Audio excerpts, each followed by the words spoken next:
Isaías, capítulo 1, ou capítulo 5, verso 1.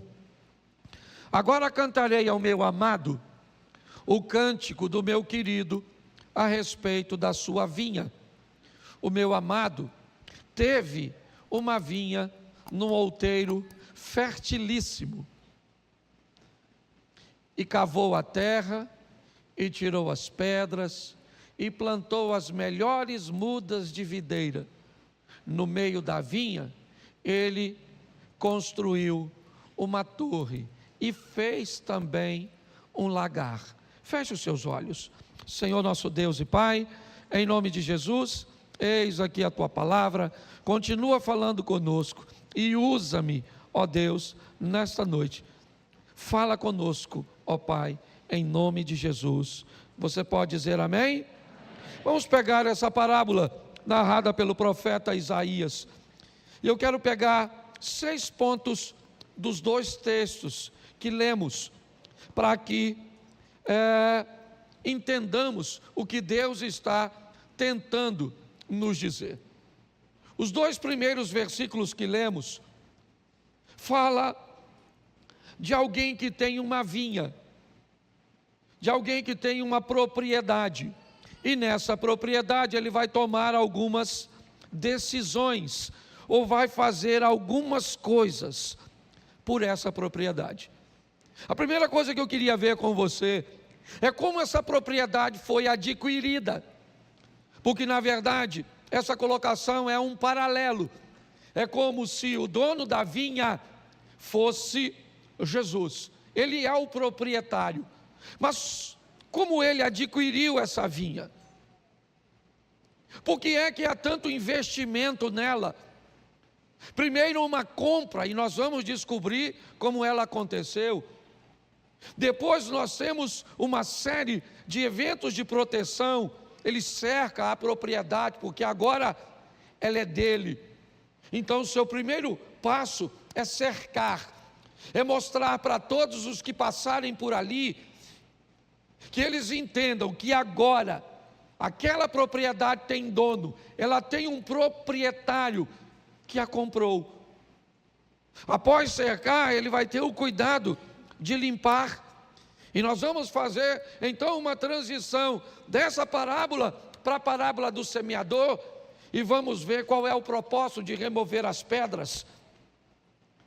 Nós vamos ver que ele vai plantar, mas há uma preocupação nele em não plantar qualquer coisa. Seu investimento é alto, ele já comprou, ele já cercou, ele já limpou, e agora ele não vai plantar qualquer muda, qualquer semente. As sementes são excelentes, porque seu propósito de colheita é grande. Ele também sabe que se ele tem uma propriedade, inevitavelmente ele pode contar com invasores. Então, no meio dessa propriedade, ele cria um ambiente alto, uma torre, aqui chamada, um local cujo qual ele pode ter acesso de visibilidade a todas as extremidades. Ele não quer nenhum intruso. Para ele, o que está acontecendo dentro de sua propriedade é altamente valioso e restritamente pertinente a ele. Mas a última construção é um lagar, um ambiente cujo qual tudo aquilo que ele investiu vai se tornar em retorno. Porque eu preciso mostrar a você os 2 versículos, mas a partir do 3, eu também preciso mostrar a você a expectativa do dono. Ele não comprou porque nos achou bonitinho. Ele não cercou porque não tinha nenhum propósito. Ele limpou, comprou vides, ou escolheu as sementes. Ele se preocupou com a torre e com o lagar, mas ele tinha expectativas. E essas expectativas, elas são descritas no finalzinho do verso de número 2. E esperava que desse uvas boas mas deu uvas bravas. Pode deixar esse texto. Ele compra, cerca, limpa, escolhe o que vai plantar, constrói uma torre e sai todo o investimento. No canto ele faz um tanque de piso inclinado, um dreno na parte mais baixa, porque ali é o local que será armazenado o fruto do seu trabalho. Dali ele vai tirar a uva, né, o vinho, dali ele vai retirar o azeite. Porém, ele tinha uma expectativa, ele esperava que desse uvas boas, mas deu uvas bravas. Então, a partir do verso 3, jogando por terra aqueles que acham que Deus só quer apenas o coração, jogando por terra aqueles que defendem uma super graça, que diz que o homem pode fazer o que quer, ser do jeito que quer, que no final ele será aceito. O verso 3 dá a seguinte narrativa: e agora, ó moradores de Jerusalém e homens de Judá, eu peço que julguem entre mim e a minha vinha.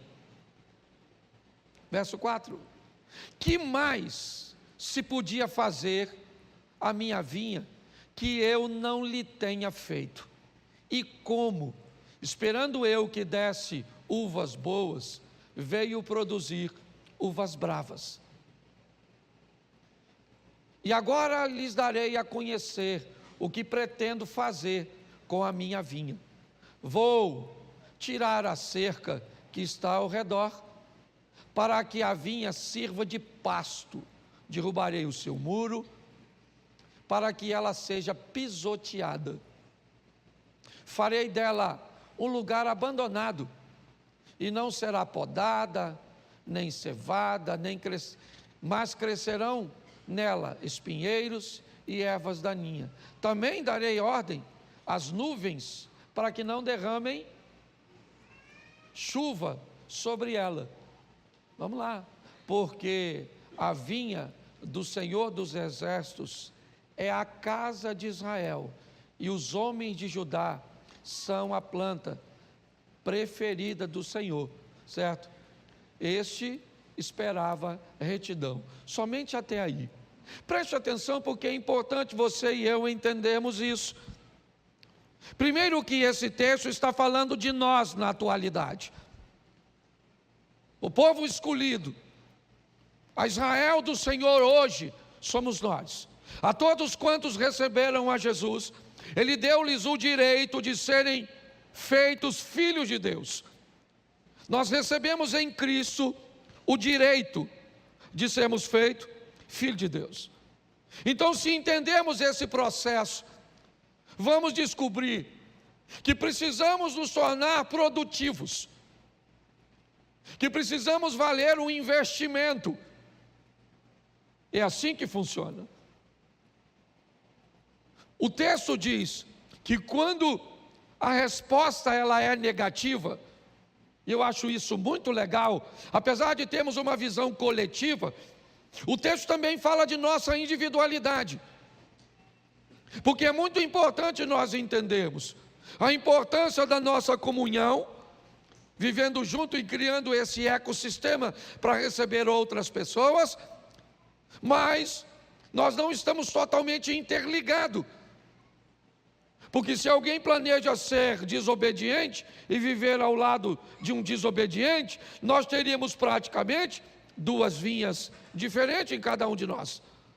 Nós não temos como responder pelo outro. Essa é a grande verdade. Mas vamos entender primeiro esse processo de compra. Se essa vinha somos nós, preste atenção na primeira carta aos Coríntios, capítulo 6, verso 20. 1 Coríntios 6, 20, diz aí, coloca aí por favor, isso, porque vocês foram comprados por preço, e agora pois, glorifiquem a Deus no corpo de vocês, presta atenção, a compra foi feita, mas o resultado, a expectativa é que Deus seja glorificado na minha vida, no meu corpo e na sua vida. Ele nos comprou, sim ou não? E isso é legal de dizer, mas comprou por quê? Ou para quê? Para que o nome dele, para que o nome de Deus fosse glorificado na nossa vida. E o preço foi alto, 1 Pedro 1,18. Sabendo que não fosse mediante a coisas perecíveis, como prata e ouro, que vocês foram resgatados da vida inútil que seus pais lhe legaram, mas pelo precioso sangue de Cristo, como de um cordeiro sem defeito e sem mácula. Então está aí, ele nos comprou, é verdade, o preço de sangue. Para que ele nos comprou? Para que o nome dele fosse glorificado através da minha vida, através da minha postura, através do meu casamento, através do meu filho, dos meus filhos, através dos meus negócios. Essa semana passada aconteceu uma coisa bem interessante comigo. Um tempo eu estava entrando para a igreja, lá quase em frente ao Correio, na primeira rua, a rua da Policlínica. E tinha carro parado de todos os lados. E eu então, quando entrei, eu escutei um barulho. E eu desci do carro, eu tinha batido no carro de uma pessoa. Então eu comecei a procurar a pessoa e não achei. E eu estava atrasado, não podia ficar lá procurando. Em frente, o local onde eu bati, tem uma carrocinha de cachorro-quente. Eu fui lá e falei com o pessoal da carrocinha de cachorro-quente: ó, eu bati naquele carro ali. Vocês sabem de quem é? Ele falou: eu não sei não. E aí então, eu falei: olha, quando eles chegarem para tirar o carro, avise que o carro está arranhado, que quem bateu fui eu, para me procurar, que é para eu resolver. Nunca ninguém me procurou. Também agradeci a Deus. Não vou ser hipócrita. Foi um acidente, eu não bati porque quis. Mas mesmo sendo sem querer, eu tinha que pagar, sim ou não? Esses dias, estou lá tomando um café na Bolsa de Valores aqui de Xerém. Ali, na padaria querendo tomar café. Estou lá, aí o cara: e aí, pastor, como é que o senhor está? Tudo bem? Eu falei: tudo bem. Aí chegou um amigo: tá. E aí, pastor, o senhor bateu no meu carro, hein? Eu falei: bati não. Bateu, pastor, sabe aquele carro que o senhor bateu lá na entrada da Policlínica? Eu falei: sei, rapaz, bati. Falei: olha Deus mandando a fatura. Eu falei: rapaz, eu avisei lá, te falaram que eu bati. Não, a moça lá falou que o senhor bateu no carro, tá? Mas foi um arranhãozinho pequenininho, entendeu? Que é isso, pastor? Nossa, eu já fui na igreja diversas vezes e nem falei com o senhor, deixa isso para lá. Aí eu fiquei pensando: se eu não tivesse feito aquilo. Vou te falar, foi uma das únicas vezes que eu me envolvi em acidente, assim, que o cara ficou feliz. Ele se sentiu honrado de que eu tinha. Olha que coisa legal. Deixa eu falar uma coisa para você. A sua postura, porque o Satanás manda até você fazer, mas não guarda segredo não. Eu lembro da história de um cara que arrumou um amante, escondidinho, e foi lá na Praça 11, no circo. Não esqueça disso. Está ele lá escondido. Deram um tiro lá do morro, lá de cima do rodoviária. Acertou quem? Justamente nele. Do lado da amante. Descobriram que ele estava com a amante. Então deixa eu falar uma coisa para você. O Senhor nos comprou para que o nome dele seja glorificado através da nossa vida. Então nós temos que prestar atenção em tudo aquilo que fazemos, sim ou não? Porque o investimento é alto. Então, ele nos comprou sim por preço de sangue. Como disse o texto, não foi ouro, não foi prata, ninguém podia nos comprar. Mas após a compra, ele tem uma preocupação: mostrar para todo mundo que aquela propriedade agora tem dono. E o que é que estabelece num ambiente, ou quando o assunto é terras, que ela tem dono? Quando ela está cercada. Quando você compra um terreno, quando você compra uma propriedade, você tem um documento, e o documento, ele está com você na sua casa, no seu escritório. Ali você tem a prova de que aquilo é seu. Mas se você quer mostrar para todo mundo que aquela propriedade é sua, você vai lá e enfia uma cerca. Por menor ou mais insignificante, pode ser algumas estacas apenas, 1 ou 2, 3 fios de arame, umas réguas, um alicerce, um muro, mas todo mundo que passar por ali vai saber que aquele local tem dono. É isso aí. O primeiro passo, depois de comprar, é cercar. Eu poderia usar alguns exemplos para vocês, que não estabelece necessariamente uma propriedade de verdade, mas pode mostrar um aparente dono. Você quer ver? Vem uma pessoa andando na rua, com uma Bíblia na mão. Você pensa o quê? É propriedade do Senhor, sim ou não? Porque está usando na mão ela carrega algo, pode até não ser, certo? Mas aquele é um moirão, é algo que identifica aqueles que pertencem a Deus. Se às vezes está num lugar, chega num ambiente, tem alguém lá cantando, foi na cruz, onde um dia eu vi. O que você pensa? É crente. Pode até não ser, mas está utilizando, certo? Algo de pessoas que pertencem a Cristo. Cercar é muito importante. Eu separei 2 textos aqui, e para mim eles são bem interessantes. Salmo 127, verso 1. Se o Senhor não edificar a casa, em vão trabalham os que há.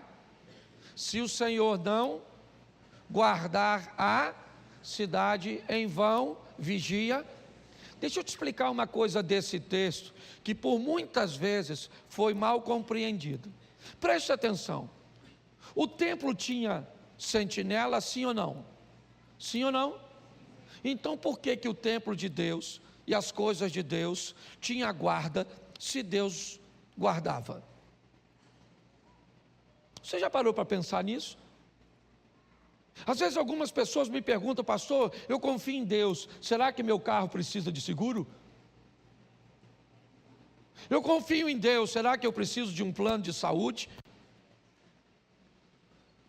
Pastor, eu vi fulano indo em determinados lugares e ele estava com segurança. Será que precisa de segurança? O texto é bem claro: se o Senhor não guardar, em vão vigia.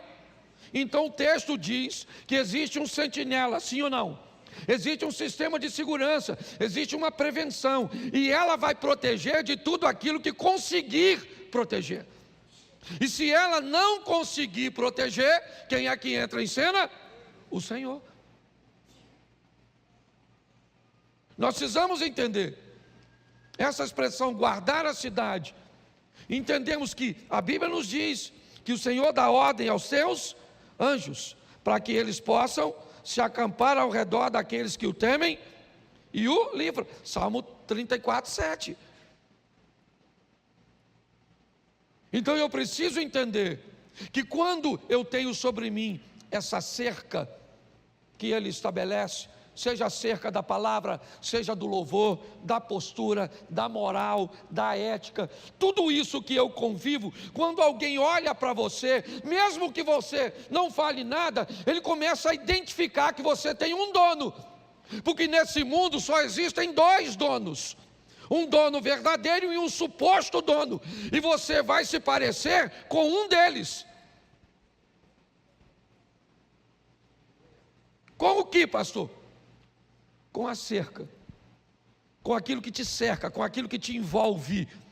E é importante que as pessoas vão olhar e dizer: você foi comprado por preço de sangue, e olha o estilo de vida que essa pessoa vive. O próximo passo, o terceiro, é limpar. É lógico, ele vai limpar. Ele já comprou, ele já cercou, agora é propriedade dele. Ele limpa dentro ou fora? Ele limpa dentro.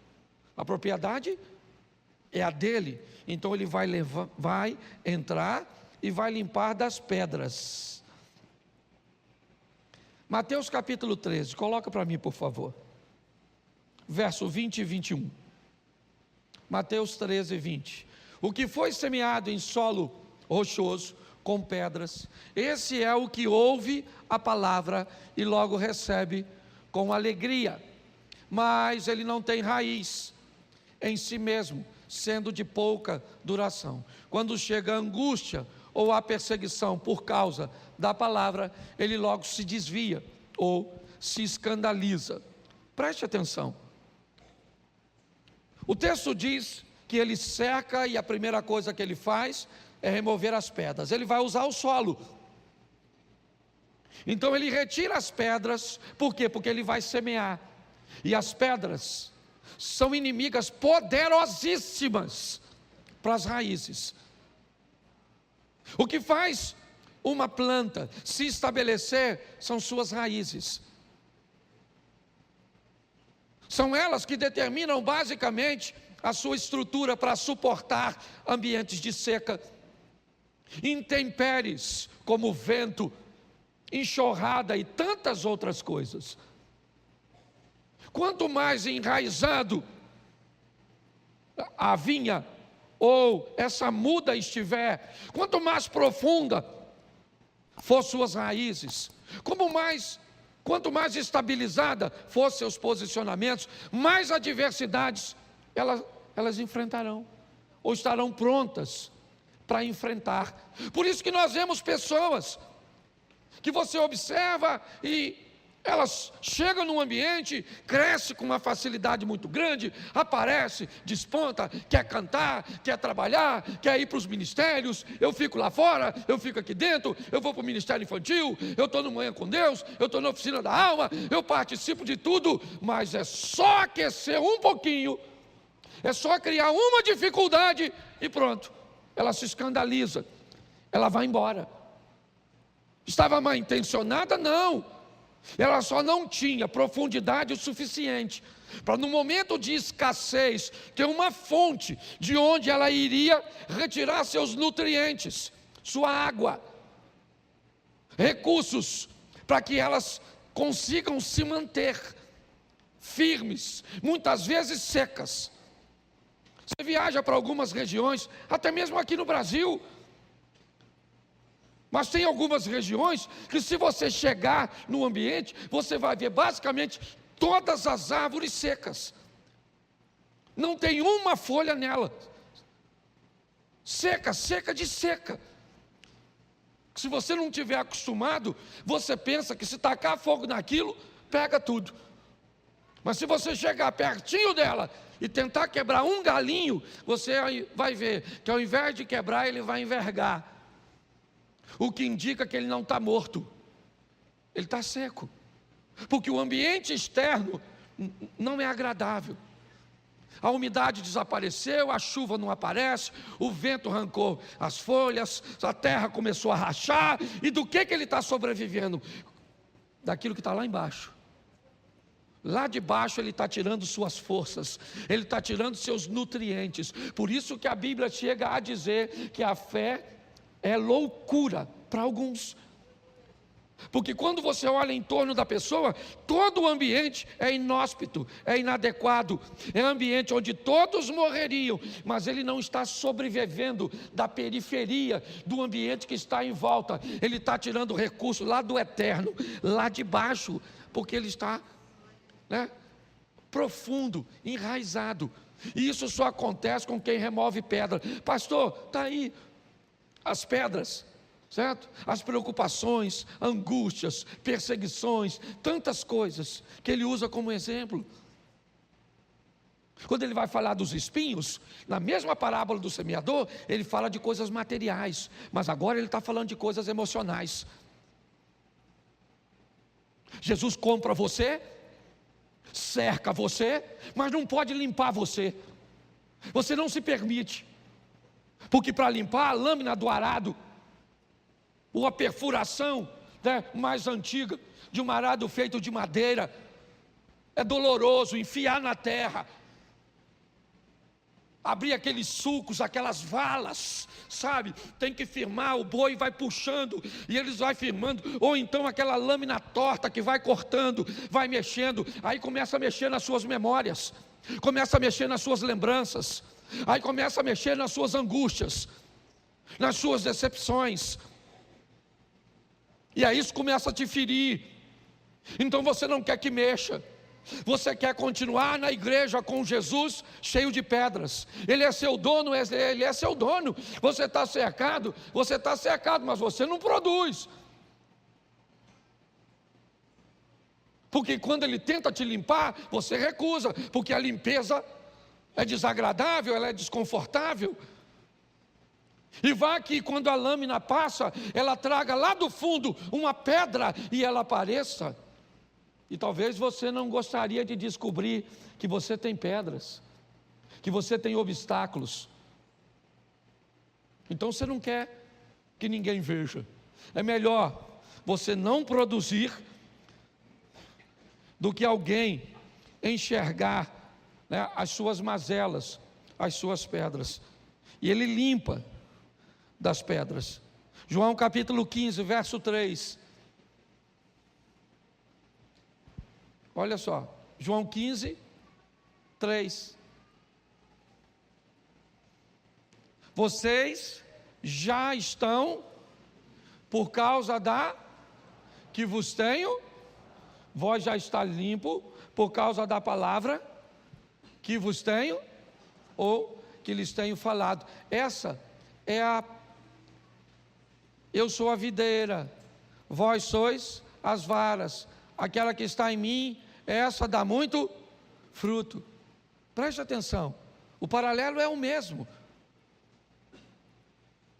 Quando você vê esse texto aí, ele não está falando de pedra não.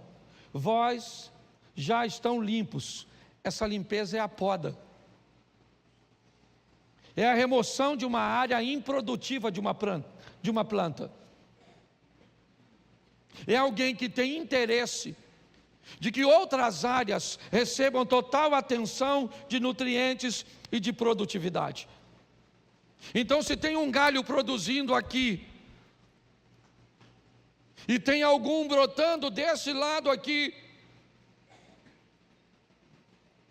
normalmente ele vai ali e poda, para que a força que estava sendo canalizada para esse galho, agora seja canalizada para o outro.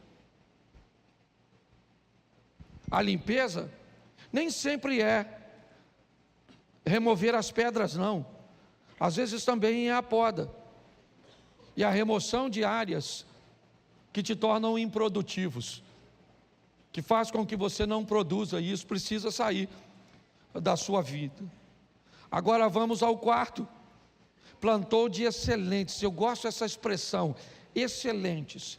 É alguém que não vai permitir que qualquer coisa seja plantada. Por quê? Porque eu comprei por preço de sangue. Por quê? Porque eu gastei dinheiro com cerca. Por quê? Porque eu trabalhei para tirar as pedras. É tanto investimento que eu não vou plantar qualquer coisinha. Eu vou escolher as melhores mudas, as melhores sementes, É isso que ele está fazendo. Capítulo 4 de Filipenses, verso 8. Filipenses 4, 8. Preste atenção. Finalmente, irmãos, tudo que é verdadeiro, eu quero plantar em você. Tudo que é respeitável, é o que eu quero plantar em você. Tudo que é justo, é o que eu quero plantar em você. Tudo que é puro, é o que eu quero plantar em você. Tudo que é amável, é o que eu quero plantar em você. Tudo que é de boa fama, é o que eu quero plantar em você. Se alguma coisa, ou se alguma virtude há, né? E se algum louvor existe, isso, não, seja isso o que ocupem o pensamento de vocês. Isso. Vamos trocar a terra por nossa mente. Tudo que é puro, tudo que é justo, tudo que é amável, é o que Deus está tentando plantar em nós. É isso. Essas são as sementes que Ele escolheu. Agora, tudo que é impuro, injusto. Você olha para algumas pessoas e a Bíblia é muito clara. Você quer conhecer uma árvore, olhe para seus frutos. Pare de se preocupar com uma pessoa chega, se chega de carro, se chega a pé, se chega bem vestida, ou mal vestida, se chega, se é bonita.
você quer avaliar a pessoa de verdade, observe o que ela produz.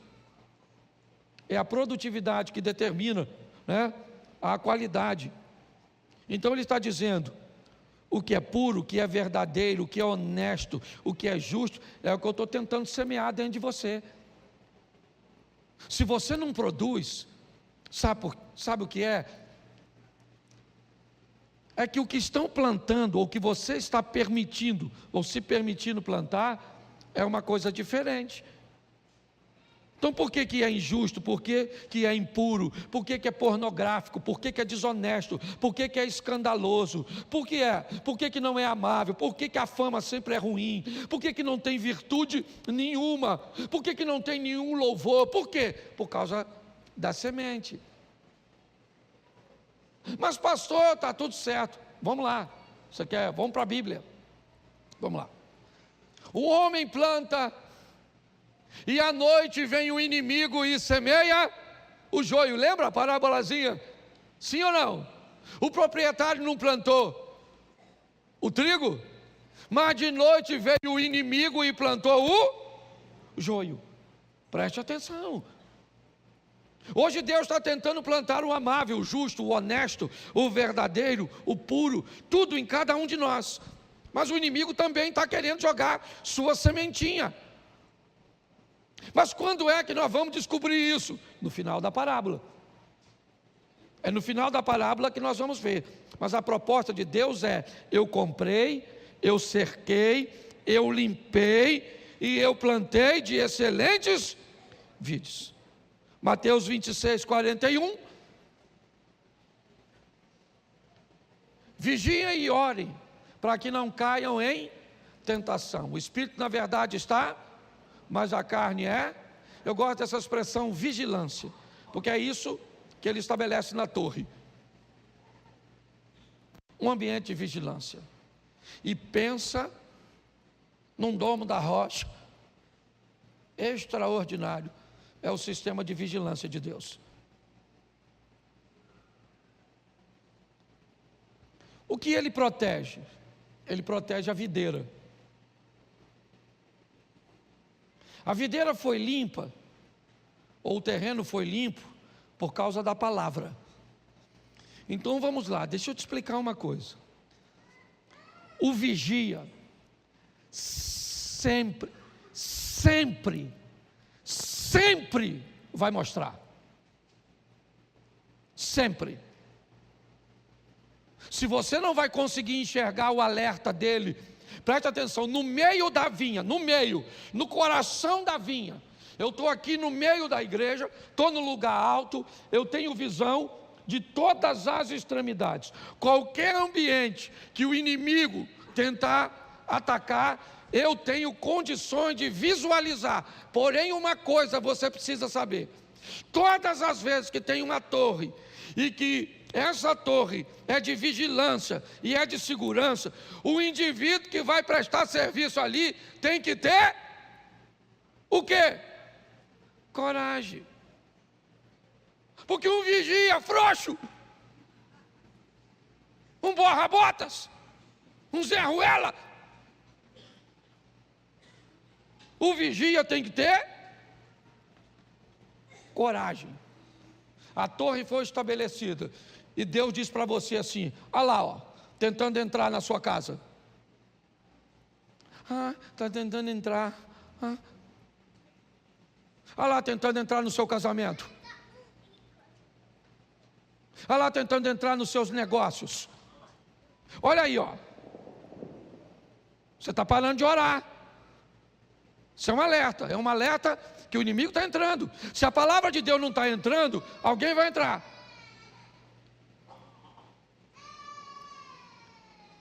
Você consegue entender? Então nós precisamos criar um ambiente que tenhamos coragem para quando o Espírito Santo direcionar e mostrar e dizer: olha, está entrando lá, então nós vamos para lá. Não é assim que funciona o sistema de segurança do nosso corpo? Os glóbulos brancos, não é isso? O que acontece? Cortou, vai todo mundo para lá, ó. É um exército. Qual é? Estamos protegendo de qualquer processo infeccioso. É assim que tem que ser. Por quê? Porque o que está lá dentro é muito valioso.